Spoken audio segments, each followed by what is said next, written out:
Julius Robert Oppenheimer was the architect of a device which has created the greatest moral dilemma ever faced by mankind, the potential for nuclear annihilation. Oppenheimer worked on the Manhattan Project. He headed the team that helped create the world's deadliest weapon, the atomic bomb. Then, when he saw the destructive force of his creation, he began lobbying for arms control, had his patriotism questioned, and his career cut short. Biography looks at the life of J. Robert Oppenheimer. Well, when I was a kid, I had three professions in mind. One was science, about which I didn't know much. One was architecture, and one was poetry. I still don't know.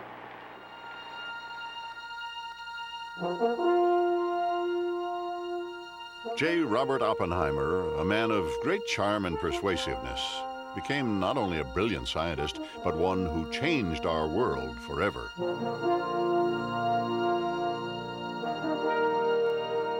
Oppenheimer said, if you are a scientist, you have to know how the world works. You have to know how to understand it, and you have to take the chance that this will be for the good of mankind. And he was talking about building the bomb.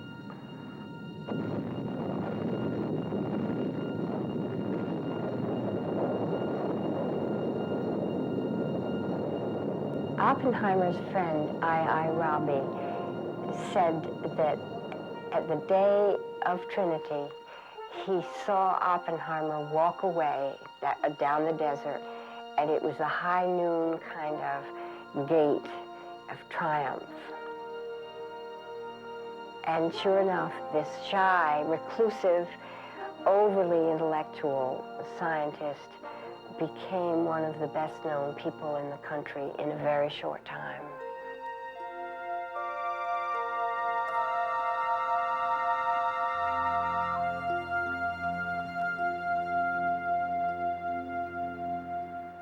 Well, like everybody else, I got fascinated by his personality, his style in physics, the kind of thing he was interested in.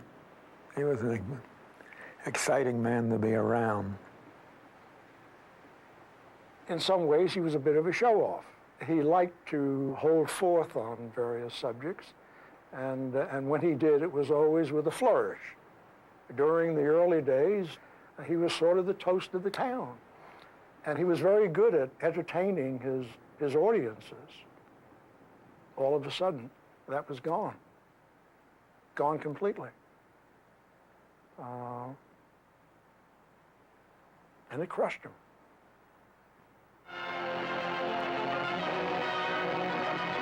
Here is Dr. J. Robert Oppenheimer, the famous scientist whose suspension this week by the Atomic Energy Commission surprised the nation.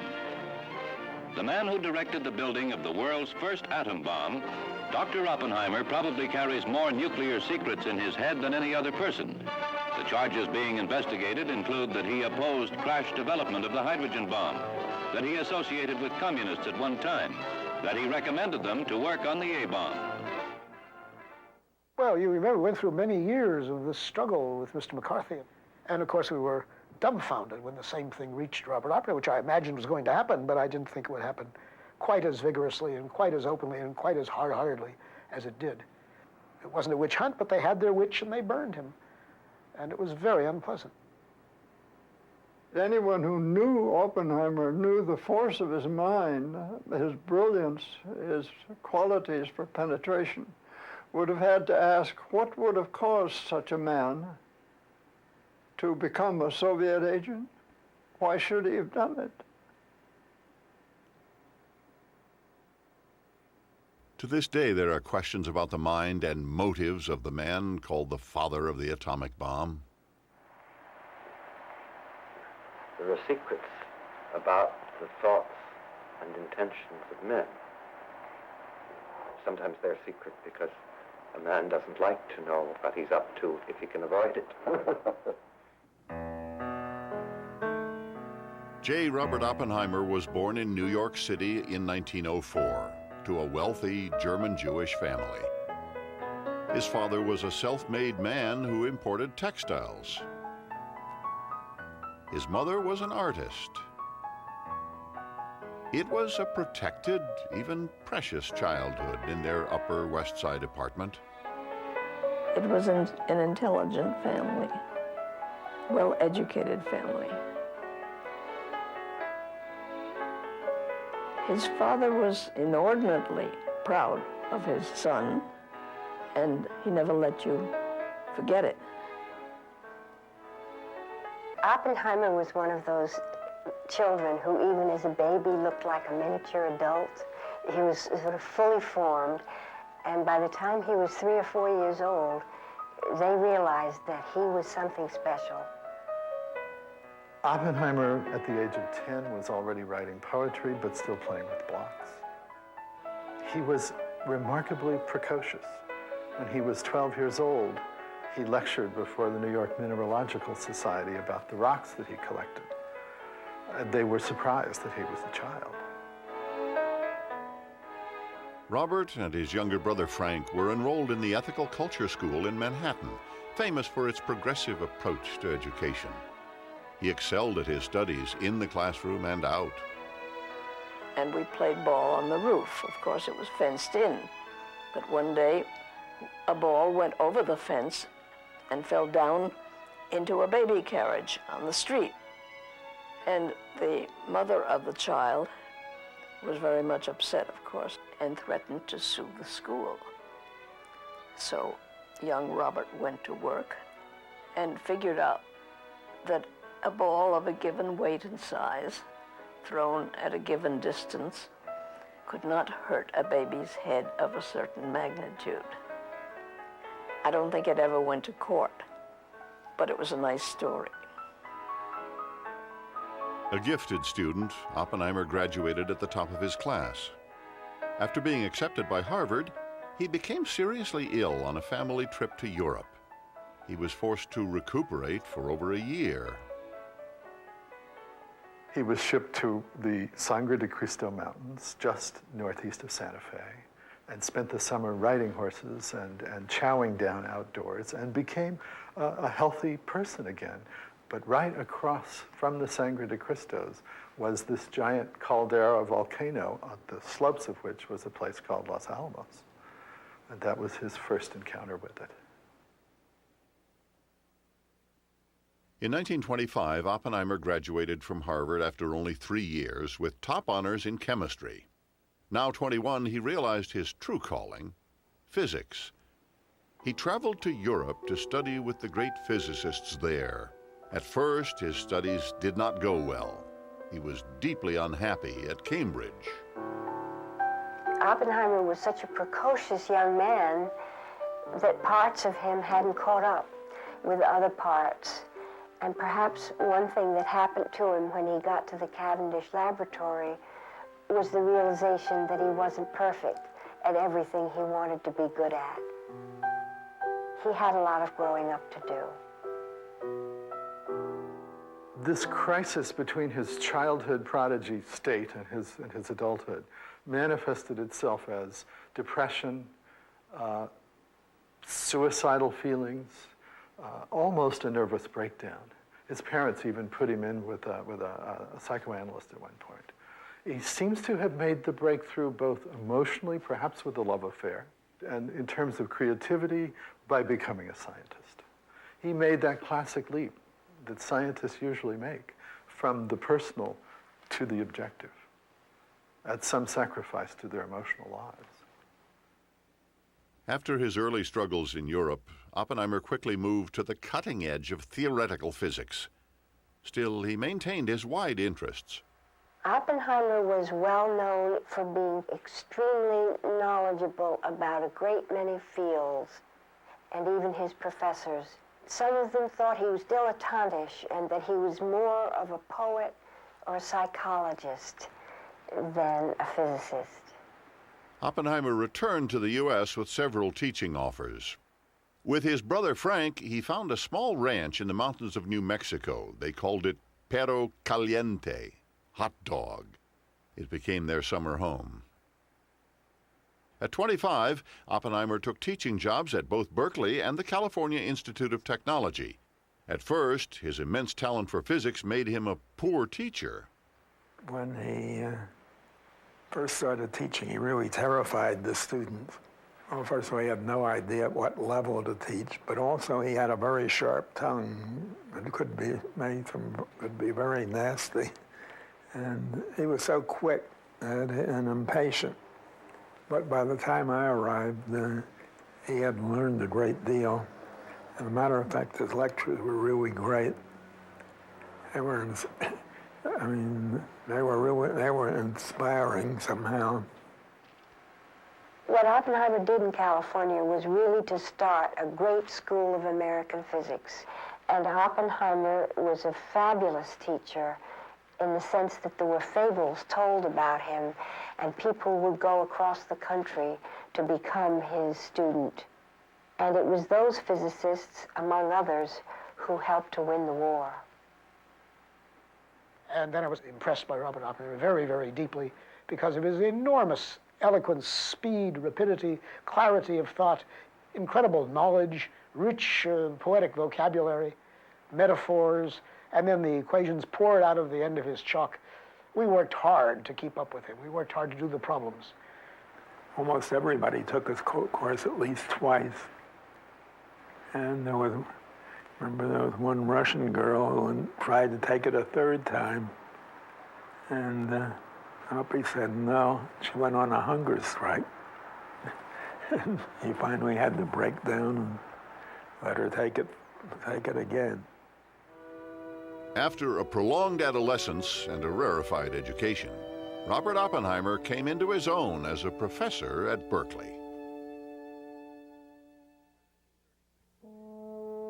By 1936, J. Robert Oppenheimer had mastered a new role, the charismatic professor of physics. By the time he got to Berkeley, he was flamboyant in a way. He dressed elegantly. He would send his date roses, but he'd send everyone else's date roses too. So socially, in that sense, he was comfortable. He was comfortable as a teacher, but he hadn't really discovered the world of human beings and of suffering yet. He said later that he'd never read a newspaper for many years as a young teacher at Berkeley. I think he made that discovery when he met a young woman named Jean Tatlock, who was a member of the Communist Party off and on during that time, as so many people were, who saw communism as some kind of answer to the terrible dilemma of the Depression and of people out of work.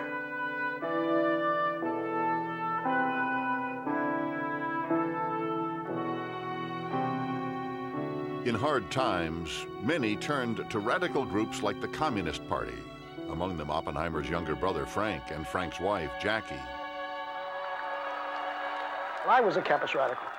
I was caught up in the general drift, which I now see in the world at that time, and so was Robert Oppenheimer, towards a kind of anti-fascist unity among many, many kinds of people with different backgrounds and different points of view.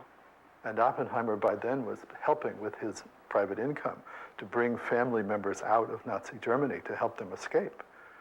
His fellow physicists were escaping. Edward Teller, Leo Szilard, many others, Fermi, who worked on the atomic bomb later, had just escaped almost with their lives. So suddenly this was a different world, and he was forced, really, to look at the facts of this new terror that was coming. The first weeks, the spring of 1938 and the summer of 1938, were terrible times.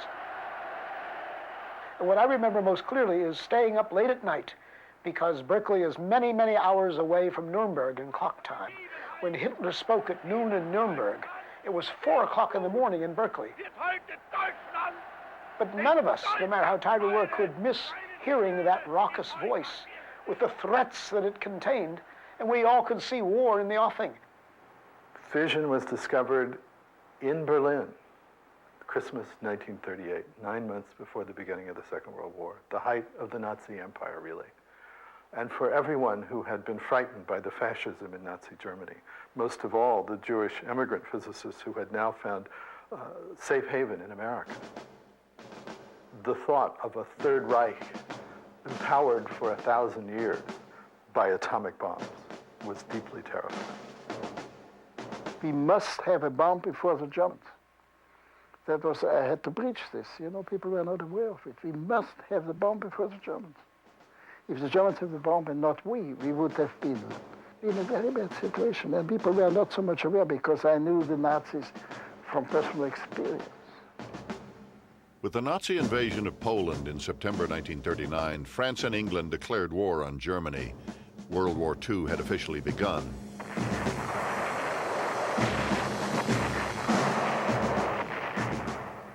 Prominent scientists like Albert Einstein, himself a German Jewish refugee, urged President Franklin Roosevelt to pursue this new weapon, the atomic bomb.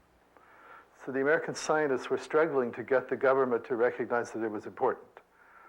They had a lot of meetings. They needed scientists to come in and help them work out the numbers. And Oppenheimer was a superb theoretical physicist. And that's how he first became involved. He calculated how much uranium you'd need to make a bomb. He was off by 50 pounds. As the world changed dramatically, so did Oppenheimer's personal life. Jean Tatlock refused to marry him, and on the rebound, perhaps, he met a young woman named Kitty Harrison, who very quickly moved in on his affections, and she too had a background with the American Communist Party. Although she was married when they met, Kitty filed for divorce, and on the day it was granted, she married Robert Oppenheimer.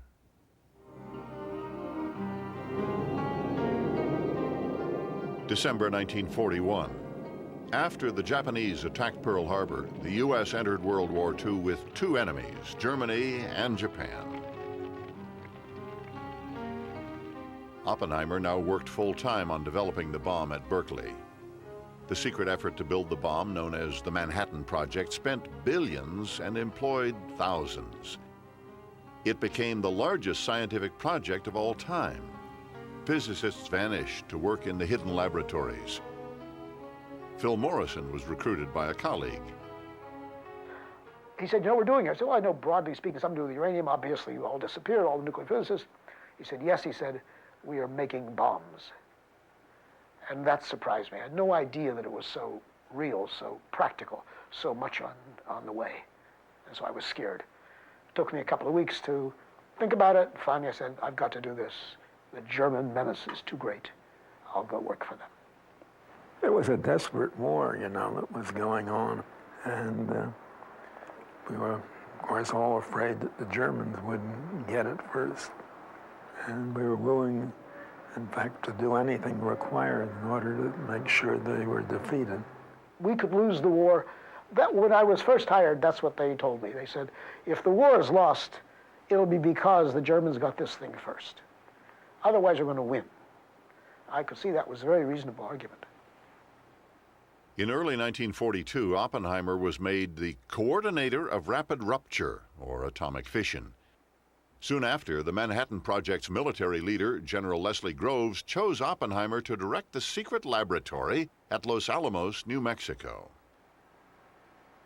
Most people thought the choice of Oppenheimer was surprising because he had appeared to be totally a theoretical man, not only a theoretical physicist, to be somewhat detached, otherworldly, certainly bohemian. He was a surprising choice, and he himself later said that General Groves, who picked him, had a weakness for good men. Very surprising. I mean, first of all, you wouldn't expect a theoretical physicist to be director of a lab, which was really not theoretical at all, but actually just to produce a product. Like a lot of theoretical physicists, Oppenheimer's reputation was that if he walked into a laboratory, the lab equipment broke. Why he would be in charge of building this object puzzled everybody. He used to say, I was the last guy left. But it wasn't that. General Groves saw that this consummate actor and consummately good teacher could somehow bring together these very difficult personalities from all over Central Europe, Edward Teller and Enrico Fermi and so on, and get them to work together on one thing at a time. Before he moved to New Mexico to head Los Alamos, Oppenheimer had a fateful encounter with an old Berkeley friend, Hakon Chevalier. Chevalier told Oppenheimer that he had been asked about getting secrets from the Manhattan Project conveyed to the Russians. The words were no sooner out of Chevalier's mouth than Oppenheimer said, but that would be treason. And that was the end of the conversation. It was a conversation that was to resonate through the rest of Oppenheimer's life and also that of Chevalier. At first, Oppenheimer did not report the Chevalier incident to anyone, but his recent radical past haunted him at Los Alamos. Because Oppenheimer had been on the fringes of the Communist Party in San Francisco and in Berkeley, Army security did not want to clear him to be director of Los Alamos. We believe that his brother Frank was a member of the Communist Party. We believe that his wife Kitty had been a member of the Communist Party. I think that if Oppie had been a less important person, we would have not wasted our time trying to determine whether he was a good security risk or not. General Groves, on the other hand, understood that there was no one else who could do this job at that time and insisted that he be cleared. The price that Groves paid was that Oppenheimer would have his phones tapped, that he would be followed day and night, that every intimate part of his life would be recorded somewhere.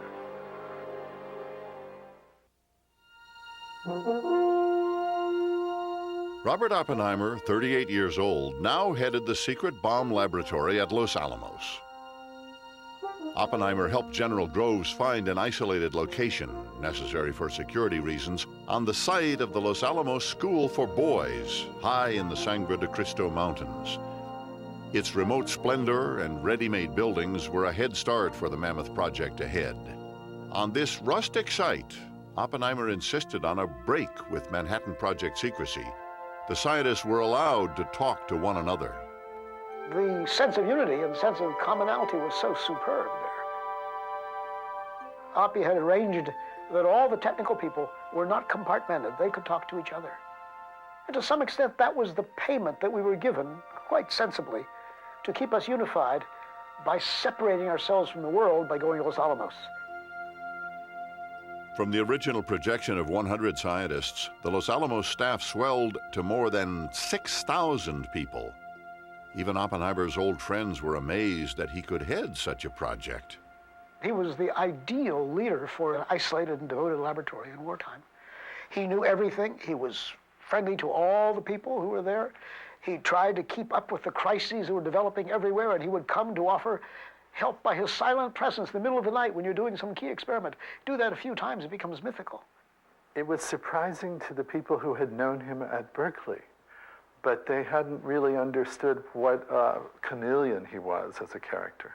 And in fact, if Oppenheimer was always somewhat split as a person, which he was, that split healed when he was the director of Los Alamos. He knew what his job was. He knew what his role was.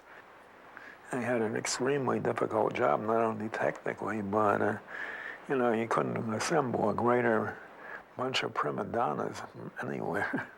Among the physicists, Edward Teller balked at working on the atom bomb. He was consumed with dreams of a bigger hydrogen bomb called the Super.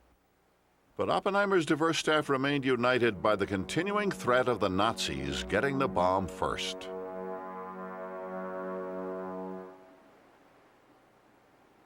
You can describe it in two ways. It was a time of enormous warmth and support from an entire community. And second, it was carried out in a part of the country so beautiful to the eye and so interesting to the mind that it was an overwhelming experience. And of course, it had behind it this terrible tragedy, which was built in, that we're making a bomb there, which never left us. But that gave this duality that I've been talking about. Oppenheimer's conscience was even clearer than the question of we're doing it because we want to beat the Germans. He understood that this new discovery would change the world. It would put an end to major war forever, because it would make every nation that had a bomb so insecure that there would just be no chance that you would dare use it. That gave them hope that what they were doing was not simply building a weapon of mass destruction. Americans rejoiced as the Nazis surrendered in May 1945.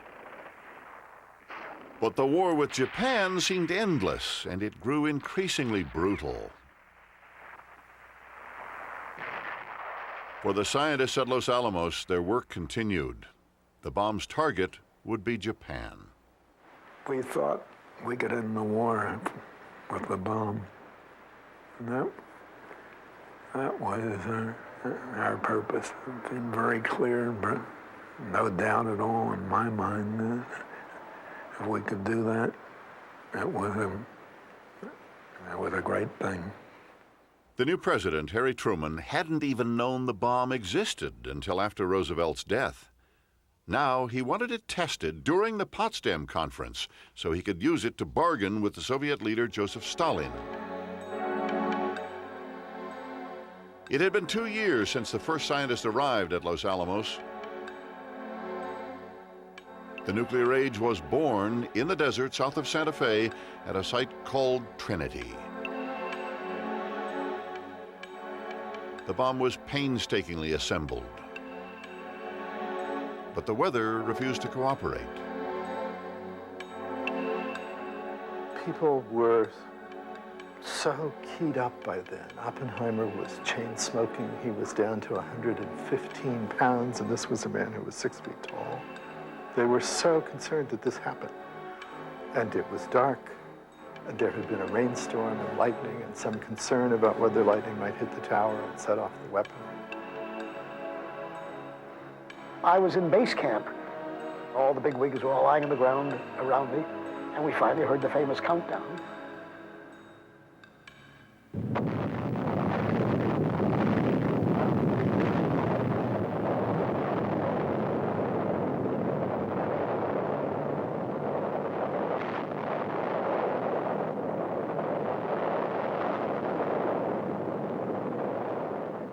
I'll never forget the main experience is feeling the heat at 10 miles away, that flash of heat on your face, as though the sun had risen, exactly as though the sun had risen on the dark desert. Tremendous, this famous mushroom, tremendous explosion. Color, first white and yellow and then red, and it was one of the greatest experiences I had in my life. And I wished only that it would never exploded over inhabited areas. We knew the world would not be the same. Few people laughed. Few people cried. Most people were silent. I remembered the line from the Hindu scripture, the Bhagavad Gita. Vishnu is trying to persuade the prince that he should do his duty, and to impress him takes on his multi-armed form and says, "Now I am become death, the destroyer of worlds." I suppose we all thought that one way or another. 3 weeks later, on August 6, 1945, the first atom bomb was dropped on Hiroshima, Japan. A second was dropped 3 days later on Nagasaki. Within a week, the war was over.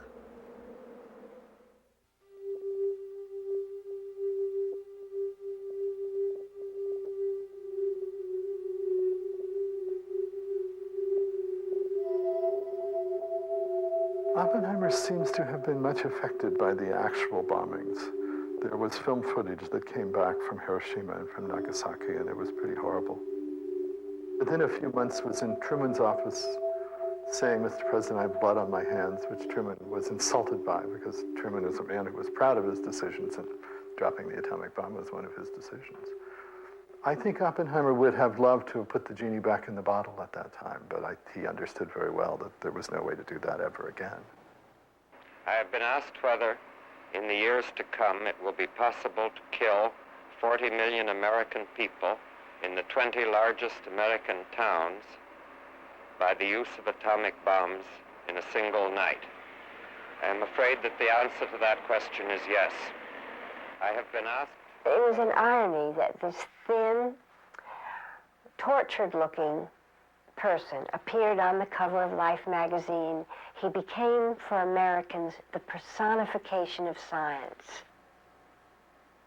There's no doubt that Robert Oppenheimer fell rather easily into what I think became a trap for him. He was so conspicuous as leader of Los Alamos. He was so articulate, he was so persuasive, that he rapidly rose in the circles of the United States government, which seemed to me fragile.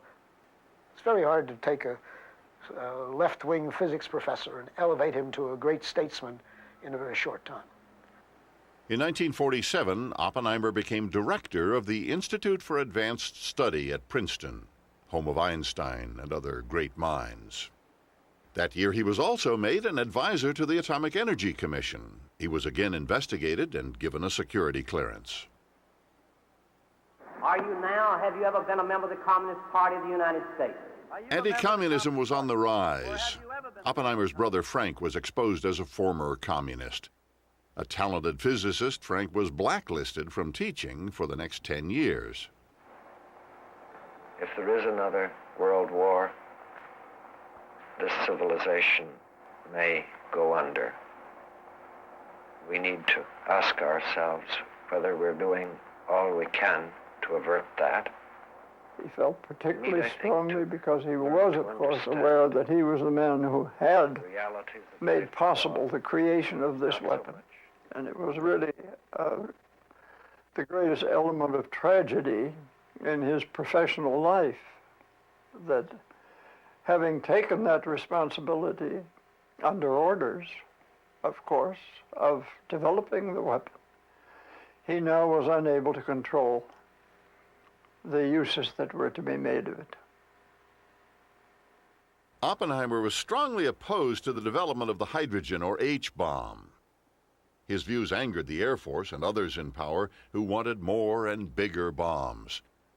At one hearing, he locked horns with AEC Commissioner Louis Strauss. Oppenheimer not only disagreed, but ridiculed Strauss's position. And then when he finished, I was sitting with him. He turned to me and said, "Joe, how did I do?" And I had been watching Strauss, whose jaws were working a mile a minute while this was going on. And I said, "Robin, I'm afraid you did too well." And I could see in Strauss's face really hatred for this man who had been so brutal towards him.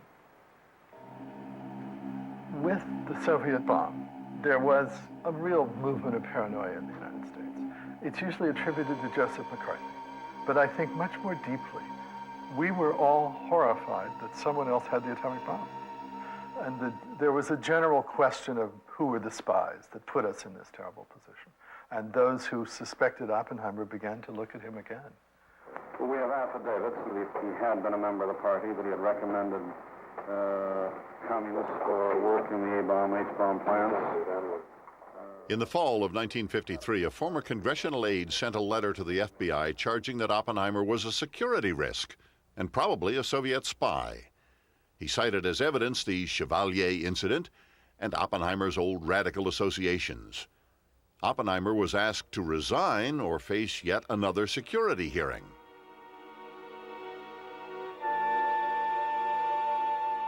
The AEC security hearings began in April 1954. They were secret, no reporters or cameras allowed. But the news was leaked. All the world soon knew that J. Robert Oppenheimer was under suspicion.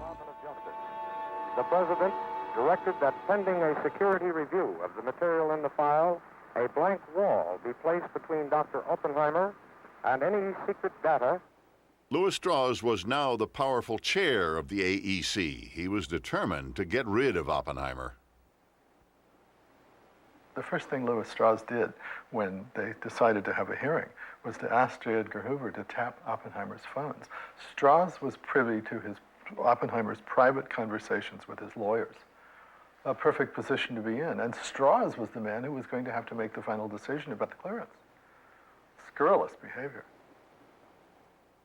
Noted lawyer Lloyd Garrison took on the case with co-counsel Samuel Silverman. We had to be very careful about what we said because it was going to be bugged. And if you really had something quite secret to say, you better go out and walk in the park or something. The head of the Atomic Energy Commission, Louis Strauss, had handpicked the, quote, judges, and he picked as a prosecutor Roger Robb, a Washington lawyer who behaved as if he were a prosecutor of a criminal defendant. Oppenheimer's lawyers did not have security clearance, so they had to leave him alone in the hearing room whenever classified material was discussed. Edward Teller declared Oppenheimer's resistance slowed development of the H-bomb. But many other witnesses came to Oppenheimer's defense. I was completely responsible for the selection of Dr. Oppenheimer as the head of the Los Alamos bomb laboratory. Nothing has happened during the affair or afterwards that led me to believe that that was not a wise choice. The conduct of the hearing and the handling of this thing was an outrage. This is the way our government ordered a man who had perhaps made the most important contributions to the devices that won the war. And how do we reward him? We reward him by bringing false accusations against him and subjecting him to hearings and so on. I'm still outraged by it. I think Robert Oppenheimer felt he was doomed. I had that feeling that he thought this was going to end up with a denial of clearance. This was merely a hearing, but the truth is it was conducted as a trial. Oppenheimer was ferociously cross-examined. Roger Robb caught Oppenheimer in a series of contradictions. He made him feel a fool. Oppenheimer finally cried out in a kind of agony in answer to a question. Robb said, "Why did you do that, Dr. Oppenheimer?" "Because I was an idiot." They described to me what was going on in the hearings. And I thought it was outrageous, and I recommended very strongly that they walk out, because this was a no-win situation for Robert Oppenheimer.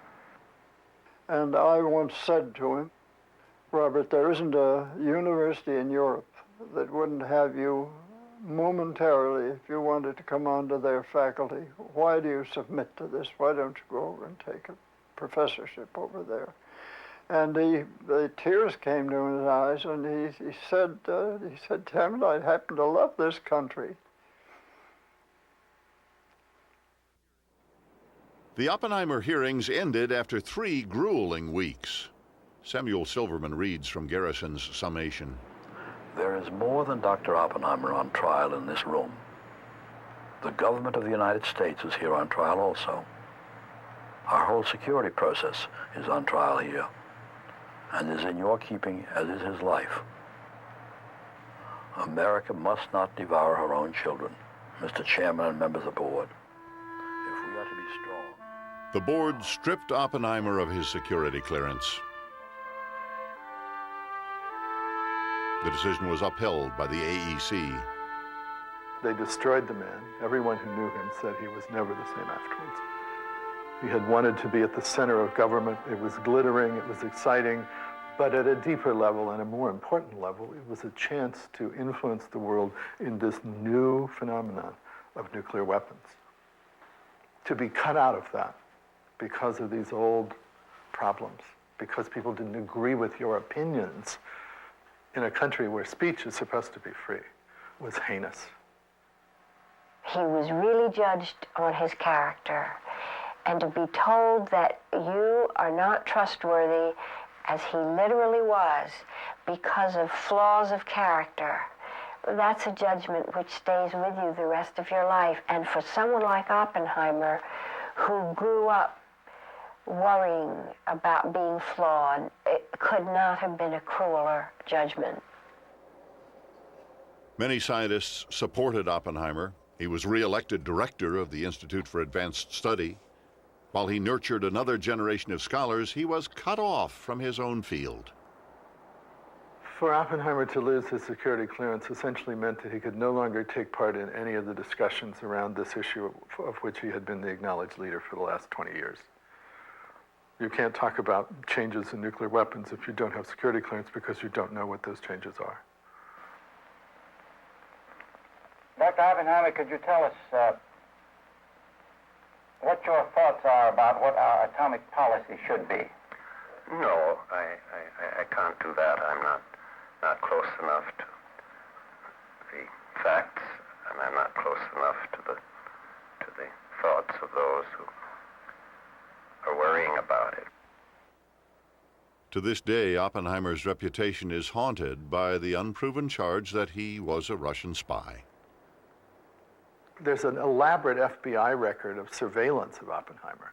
He was watched night and day. His phone was tapped and so forth. They knew what he did in the bedroom, poor man.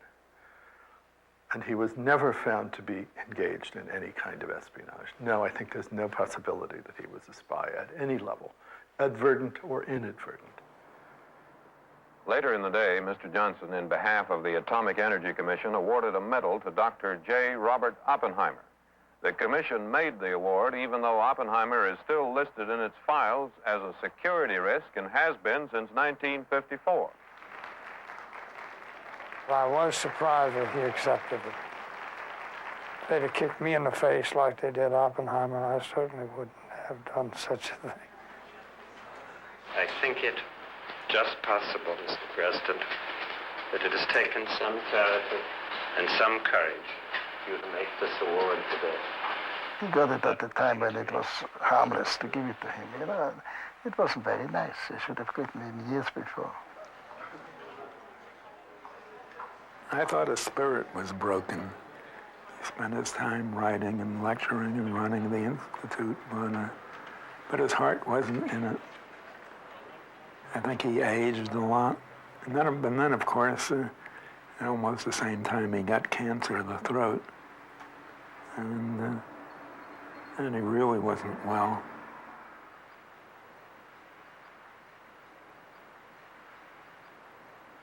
No, poor Alpy, he really had a hard time after that. In 1967, J. Robert Oppenheimer died at the age of 62.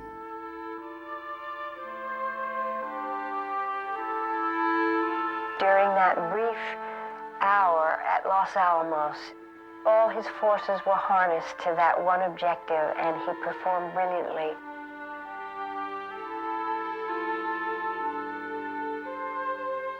He was certainly very badly treated by history, by accidental acquaintances, and he was not perfect by any means. Everybody has tried to explain what was so fascinating about Uppy's personality, and nobody's ever really succeeded. He was just a great man.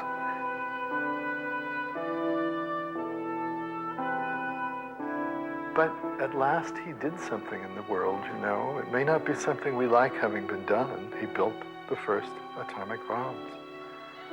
They were demonstrated on 2 Japanese cities, and they changed history.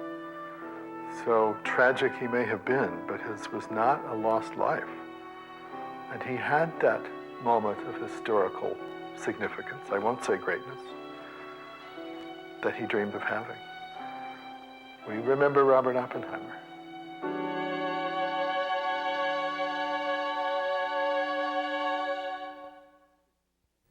America's decision to drop the atomic bomb to end the war against Japan remains controversial, as demonstrated by recent protests against exhibits commemorating the 50th anniversary of that bombing.